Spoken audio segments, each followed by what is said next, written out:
LoreWarrior Aerotech, GTHA-500 Gotha. Overview. Lost in the annals of history, the Nova Squadron School of Combat, a lesser-known Top Gun program for Free Worlds League pilots before the SLDF adopted it, churned out less than 500 elite of the elites during its heyday. Even after the SLDF began its own Supernova program, the League's NSOC graduates could still outfly and outfight any other aerospace fighter pilots throughout the first two succession wars. With the demise of fleet engagements in aerospace assets after the Second Succession War, the NSOC became little more than a flying social club, at times putting even Lyran social generals to shame. In 2654, New Age Systems Incorporated, based on Stuart in the Marek-Stuart commonality, recruited the top of NSOC's 54 class to assist in designing a new medium fighter.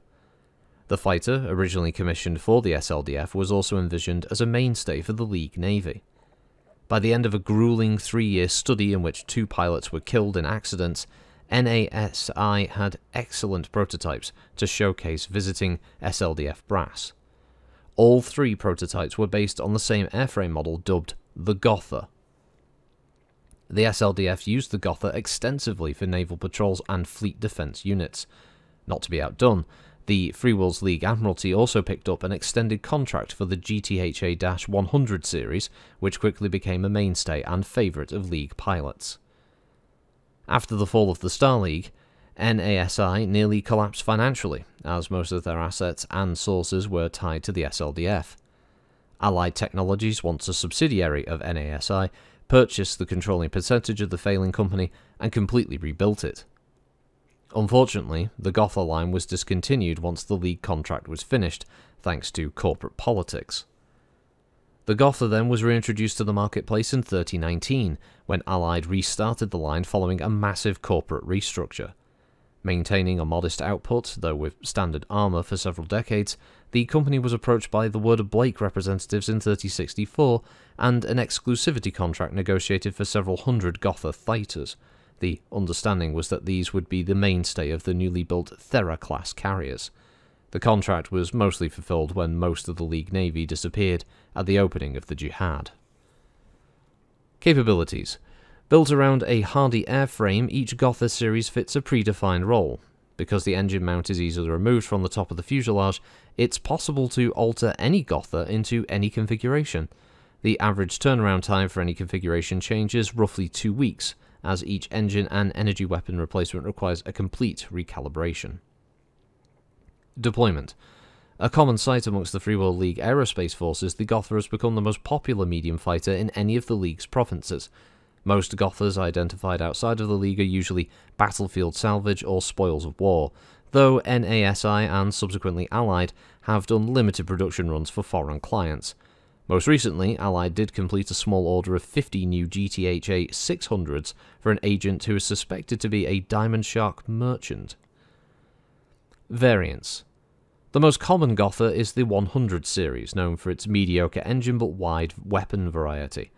The 300 series is one of the most heavily armoured medium fighters in existence, though the 16 tons of ferro-aluminium makes this model extremely tricky to handle in atmospheric conditions. Most popular then is the 500 series, which sports a larger engine and a mix of long and short-range weapons. New to the series though is the 600, which mounts a larger light fusion engine built for dogfighting and close-range fire support. The 600 sports a snub-nosed PPC with 2 ER medium lasers in the nose and replaces the LRMs in the wings with 4 SRM-6s. An upgrade in heatsink technology helps keep the heat curve down, though the fighter is still notoriously hot after a few minutes of combat. Notable pilots: Lieutenant Commander Colleen McFadden. Kicked out of the 2nd Kearney Highlanders for conduct unbecoming of a Highlander, Colleen arrived on outreach ready for action. Her well-maintained GTHA 500 Gotha, along with her skills, landed her several choice offers, including one from Hell's Black Aces, which she quickly accepted. The glitter though wore off, however, as the Aces became more closely tied to the Confederation, a move she considered abhorrent. Finding a sympathetic ear in Major Jason Wingate, the 2 remaining a Volco minority for years, and during the defence of Lao in 3069 and 70, Colleen watched the brutal mauling of her beloved aces and the seduction of House Lau as they cemented their control of the unit through their help. Despite repeated outbursts, the loss of most like-minded pilots, and the infusion of so many Capellan pilots, they've since pushed Colleen and Major Wingate, who's now a lieutenant, demoted for conduct unbecoming of a Hell's Black Ace officer, into a corner. Rumours abound that an independent command has been formed, with Colleen at the head and Lieutenant Wingate as her XO. Under their command, most of the last holdouts against the Ace's intentions to formally join the CCAF. The independent command, McFadden's Skyriders, have yet to see action, however. Yeah, not much description of the original Gotha build in the write-up, which I always find weird when they do that, because it's hard to tell when they have a capability section that's about the size of a gnat's chuff. But what it is actually equipped with is a Star Cutter PPC, 4 Allied Technologies Model 2 medium lasers, 2 Holly LRM-15 racks, and 2 Allied Technologies Model 1 small lasers.